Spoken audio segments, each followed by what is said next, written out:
అరే 2 నిమిషాలు వస్తున్నా. అదేంటమ్మా చెప్ప పెట్టుకుంటే సడన్ గా వచ్చావు? ఓ బాబు, ఇంట్లో నుంచి పెద్ద కొడుకు బయటికి వెళ్ళగొట్టాడు. ఎక్కడికి వెళ్ళాలో అర్థం కాక ఇక్కడికి వచ్చాను. 4 రోజులు మీ ఇంట్లో తలదాచుకొని ఇస్తావా? అయ్యో అమ్మా, ఇది కూడా నీ ఇల్లే కదా, రా వెళ్ళందా.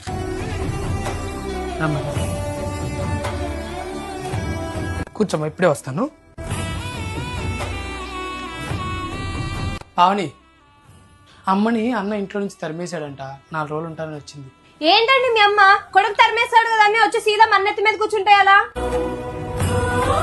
చూడండి, అసలుకే మన ఇల్లు చాలా చిన్నది. ఇప్పుడు ఆవిడ ఇక్కడ ఉంటానని వస్తే ఆవిడని ఎక్కడ పడుకోబెట్టాలి, నేను ఎక్కడ పడుకోవాలి? లేదులే, నీ వల్ల కాదు. మీ అమ్మకి నేనే చెప్తాను ఇంట్లో ప్లేస్ లేదని.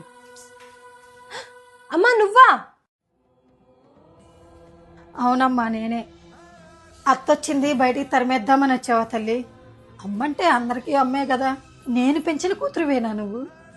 అత్తనే సరిగ్గా చూసుకోలేదని నన్నేం చూసుకుంటావు నువ్వు? రోడ్డు మీద భిక్షమెత్తుకొని అయినా బతుకుతాను గాని నీ దగ్గర మాత్రం ఉండను తల్లి. కొడుకేమో తల్లిని బయటికి తరిమేశాడు, కూతురు ఏమో అత్తనుకొని బయటికి తరిమింది. దేవుడా, ఇలాంటి పిల్లలు ఎవరికి వద్దు, వద్దు, ఇలాంటి పిల్లలు ఎవరికి వద్దయ్యా. వయసు అయిన వాళ్ళని బాగా చూసుకోండి అమ్మా, బాగా చూసుకోండి.